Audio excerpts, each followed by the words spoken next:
because the Progressive People's Party, the PPP, has lauded the Supreme Court for its sentencing of the three persons, the two panelists and the radio presenter, to 4 months in jail. We've been joined in studio by Kofi Asamoah, head of policy for the PPP, to pick their thoughts on it. There are those who are saying the sentence is too harsh, but the PPP seems to agree and say that it is okay.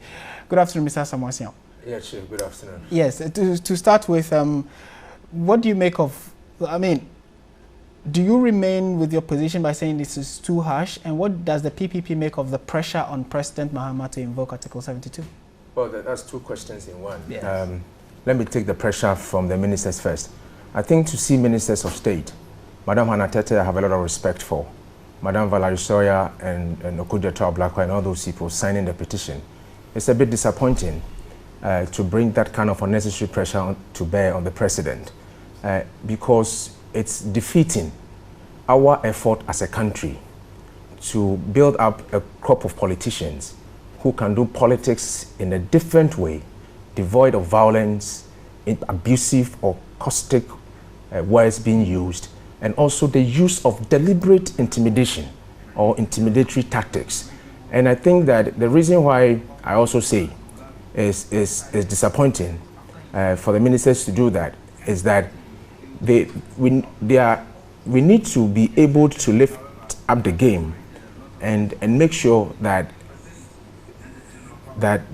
we don't project only the executive arm of government. And I think what they are doing, together with the statement by the party chairman, which if I have time we'll deal with it because it's unsustainable, and the demonstration and the sponsored vigil is an attempt deliberately to put in place in Ghana a political system that projects only the executive arm of government over all the others. So we have disabled Parliament from performing its accountability role by inserting ministers there. We are running down the judiciary the way we have done. And if ministers are signing for this to be done, it tells you their appreciation of the role of the judiciary is in this country. And let me run quickly to what Dr. Potofi said about the fact that this would diminish our international reputation as a democratic state that allows press freedom. Completely unsustainable. I disagree. What the judges have done is actually giving a huge blow to the politics of intimidation and the use of violence. The Minister for Interior is pleading and asking for vigilante groups to be disbanded. Where does he think these vigilante groups are? They are these same party foot soldiers who do things, sometimes they don't even realize it. They disregard the authority of the President of the Republic. When the President says I should become a DCE somewhere, some NDC people will sit where they are sitting and tell the President that we will not allow this man. Do they see what they are doing to this country? That is where the disappointment is coming from. So the statement from the NDC about completely unsustainable. Is Look, right. I grant them the right to issue press statement. The first two lines is okay. You can be shocked by the decision of the Supreme Court and so on. Every paragraph therefrom is unsustainable. There are those who said that. Am I not sitting here speaking to you? Has the ruling prevented us from talking, as Dr. Potofi sought to say, that it will be a curtailment of press freedom? What is he talking about? Okay, but still on that tangent, would you agree with those who then say that the punishment was rather mild and should have been harsher? Well, for the fairness or otherwise of the judgment, I think I read a full reportage, a credible source of what the judges sought to say. And you could see that the judges themselves made references to the instant admission of guilt and also the apologies that they were inundated with to arrive at that decision. I want to grant that the judges, the law is in the bosom of the judges. I don't think that they went outside the remit of the law.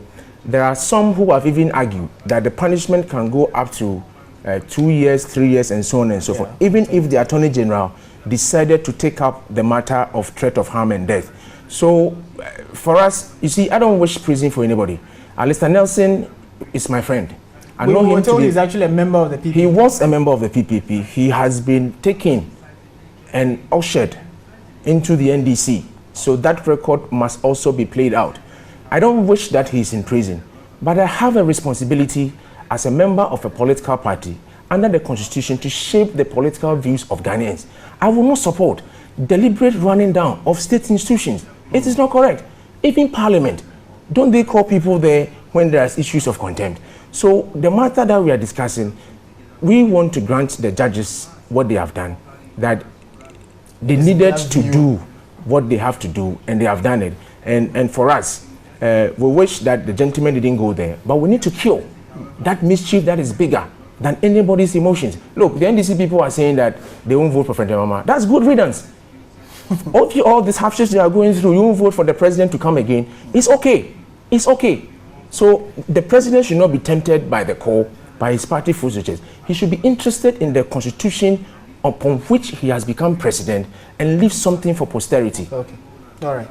Well, we've been speaking with Kofi Asamoah. He's the head of policy for the Progressive People's Party, sharing his thoughts on the pressure that is mounting on President John Dramani Mahama to invoke Article 72 of the Constitution, which gives him the right, or otherwise there are those who are contesting that particular article in the Constitution, that he cannot, actually he is limited in a certain way. But that is for the legal minds to, deal with. But in the PPP's position is that the president should not, collapse under that pressure, and that he should be firm. This is still Midday Live.